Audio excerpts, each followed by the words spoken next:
Hello, my bookish besties. So, judging by the title, y'all already know what we're going to get into, but I'm super excited to film this video because if you're watching this video right now, that means me and my man, we're on vacation. We're on a cruise, and we're probably in Turks and Caicos right now with a margarita on the beach with my Kindle. So I thought it would be cool to have some pre-recorded videos for you guys so you guys didn't miss me too much. I do have an aerial view of Turks and Caicos in the background so y'all can feel like y'all here with us, you know?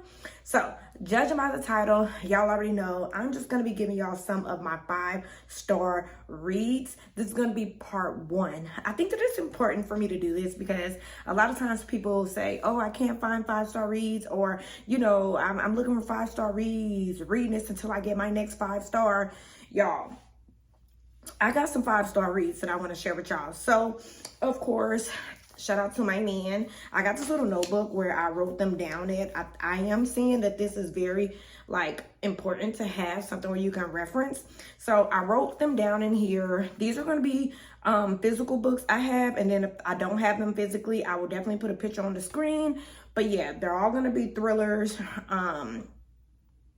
Yeah, all thrillers, and I'm very excited to get into it. So the first book that I have is actually a series. I'm giving this series 5 stars because it is one of my favorite YA series, and that is A Good Girl's Guide to Murder series by Holly Jackson. And I think everybody knows about this series. We have seen these books circulating all over the web, and it's basically about a high school student. Her name is Pip. She is investigating the murder of a girl named Addie Bell, who was killed by her boyfriend Sal Singh, so they say.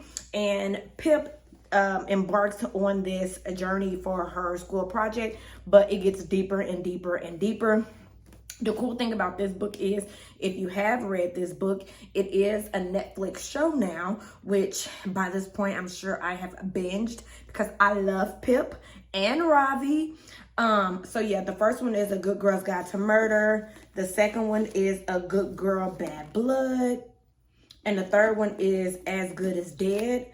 I love these books. You can ask anybody. I ate these books right on up, and the series as a whole was 5 stars for me. I enjoyed it. Like I said, I read them like in a day, each book, and it was fun. It was lightweight. It had the podcast element that is kind of, in right now, and I actually like the podcast element. I like the mixed media type of element. Like, I go for that. So I really enjoyed these books. Now, I will say, to me, A Good Girl's Guide to Murder was my favorite, and it was 5 stars. The other ones was like 4 stars. So that's why I said as a whole, the series was 5 stars. So yeah, that is the first series that I wanted to let y'all know about. Handy dandy notebook. The next group of books are all 5 stars for me, and it's every book written by my favorite author. Who am I gonna say, y'all? S.A. Cosby. So Blacktop Wasteland is a 5-star for me. It's about a man named Bug. He used to be like a really good getaway driver, committing robberies and doing all this crazy stuff. He had changed his life, trying to be a better man for his family. But then one more job came up and he could not resist. He had to take it.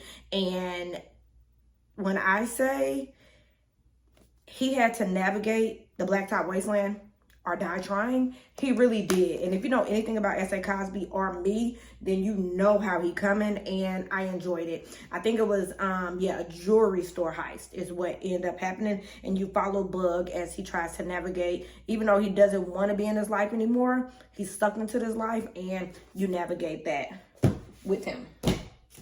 The next S.A. Cosby book is My Darkest Prayer, and this follows a man named Nate. He handles the bodies. He works in a funeral home, and he's the one that handles the bodies. A pastor for a surrounding church dies, and some of the church members come to him and ask him, can he figure out what happened? Can he go see what's going on and come back to them? And the things that Nate uncovers while he is trying to see what happened to the pastor is crazy. They did pay him like a couple $1,000s, I think, to go investigating, and he does. And the things that he uncovers, the things that S.A. Cosby wrote in this book, If you have yet to read an S.A. Cosby book, I don't even know. Like, I don't even know. The next two S.A. Cosby books are my absolute favorites. Let's do All the Sinners Bleed. This is one of my favorite books. It's about a man. He is now a black sheriff. His name is Titus Crown. We are following him as he navigates being the first black sheriff in this small town. There's a school shooting, and when him and his, the office go to investigate, a lot of stuff is uncovered, and these are heavy books. S.A. Cosby writes really heavy books, so you kind of have to prepare yourself and get ready for him. But yeah, he's a black sheriff, a serial killer, a small town ready to combust. And when I say combust it does. So yeah, if you are looking for, something that is a harder read, something that's really gonna, maybe shed a tear, pick up any of his books, but they were all 100% 5 stars for me. And of course, save the best for freaking last. Razor Blade Tears, absolute 5 star. If you have not, listen, if you don't go read any book from this haul, go read Razor Blade Tears by S.A. Cosby. If you know me, if you've been on my channel for even a millisecond, then you know that I love this book. And basically it's about 2 men. Their sons were happily married. They were in a gay relationship. They end up brutally murdered, leaving their daughter alone for Ike and Buddy Lee to kind of navigate and raise her. So Buddy Lee and Ike go on this crazy adventure to figure out who killed their sons, why, what's going on. Talk about crying. Talk about a tear in your eye. Yeah. The next 5-star read for me was The Weight of Blood by Tiffany D. Jackson. This is a Carrie retelling. It is about a girl named Maddie who has been passing as white for as long as she can remember. It rained one day. Her hair got wet. Everybody found out she was a black girl. And then when I say things get cracking, things get cracking. If you know about Carrie, then you kind of know where this is going. So I won't go any further. But yeah, this was the only book I ever annotated. Because, thrillers, you don't really have to annotate. But I annotated this book up. Tabbed. And I loved it. So, yeah, The Weight of Blood by Tiffany D. Jackson was a 5-star for me. Period. The next book that was a 5-star for me was The Da Vinci Code by Dan Brown.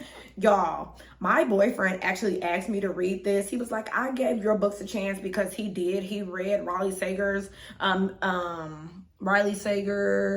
House Across the Lake. He read that, and I was very proud of him for reading that. And he was like, read one of my books, read one of my books. He loves to read Dan Brown, Napoleon Hill, stuff I don't like to read. But he had me read this, and when I say I ate it up, I listened to it on audio as well as read the physical copy and ate it up. Yeah, this book been through it. Ate it up. Basically, this is about, we're following this man named Robert Langdon. He receives an urgent call at night, and they're asking him to come try to figure out what happened to, but Robert Langdon was called to go to the scene and try to figure out who murdered him. He meets up with Sophie Davor, and they get together and they are trying to figure out what happened. She's like big and she's a cryptologist, and they get together and they are trying to figure out what happened to this man. And y'all, when I say, for one, it's kind of a thicker book, but listening to the audio was really what was it for me, because some of the words and things I didn't really get and I kept losing track. So listening to it was awesome. But yeah, basically the stakes are raised when Langdon uncovers a startling link. The late curator was involved in the Priory of Sion, an actual secret society whose members included these people. And if you haven't read this, definitely read it. This is a more complex read, maybe, but once you get into it, it's so good. And then this also has a movie that you can watch after. The Da Vinci Code by Dan Brown was absolutely amazing. I loved it. I loved Robert Langdon and Sophie Navarre, their relationship and how they band together to figure out who killed that guy was absolutely incredible. And her being a cryptologist was just the icing on the cake. So yeah, really good. The next 5-star read, which was unexpected, was Dark Matter by Blake Crouch. I absolutely love this book. I did not know what I was getting myself into it, but I gave this book 5 stars. This book kept me intrigued. I was literally at the edge of my seat trying to figure out what happened, what's going on. So basically, this book is about a man named Jason Desson. And one night he goes out for drinks with a friend, and he pretty much gets kidnapped and taken to this place. And when he wakes up, he is not himself. Like, he's himself, but himself is not himself, if that makes sense. So Jason is trying to kind of navigate what happened to him when he got knocked out and woke back up, and he's trying to get back to his life, like his life, with his wife Daniela, which is so fitting because my name is Daniela. I love that. Do y'all love that too? Like, when your name is in a book? When your name is in a book, especially if your name is not like, you know, a known name. Like, I don't know any other Danielas. Anyway, he is trying to get back to his life. And when I say this was an unexpected love, I loved it. It says, "Are you happy with your life?" And that was the last words that Jason heard before the masked abductor knocked him unconscious, before he awakens to find himself strapped to a gurney surrounded by strangers in hazmat suits. Ate it up. And the last book for this video, like I said, this is part 1. I'll be doing these again, is one of my most recent reads, Small Town Sins by Ken Jaworski. This was a 5-star read for me. It's super short, and this is actually a debut author's book. And I did not think that I was going to love it the way I did, but this was an absolute heart-pounding page turning. Like, every time you turned a page, started a chapter, it was something else going down, and I was stuck. I was addicted. I read this with Kim, and I was supposed to be going grocery shopping when I was reading this book, and I kept telling her and texting her, one more chapter, let's read one more chapter, because it was that good. So basically in this book, you follow, I want to say 3 people, Nathan, Callie, and Andy. You follow them, and they live in a small town. Everything is connected. Everybody knows everybody, and it's in Locksburg, Pennsylvania. And basically says, Nathan's stolen riches threaten to destroy everyone around him. Callie, a nurse, cares for a tender patient who may not have long to live. And Andy, a recovering heroin addict, undertakes a nightmare mission to hunt down and stop a serial predator. This book was so good. So I would say out of this round of books, I would definitely read Razorblade Tears and this book right here, Small Town Sins. So good. Absolutely amazing. Loved it. I am going to go ahead and end this vlog, or end this video. Hopefully you guys enjoyed my background scenery, because like I said, me and my man are in Turks and Caicos on a beach drinking margaritas, and I wanted to make sure that you guys had something to watch in my absence. So love y'all real bad, and I will see you guys in my next video, which probably will also be pre-recorded, because I'm trying to pre-record like 2 or 3 videos to keep y'all going until we get back from paradise. With that being said, I love y'all, and I'll see you guys in my next video. Bye guys.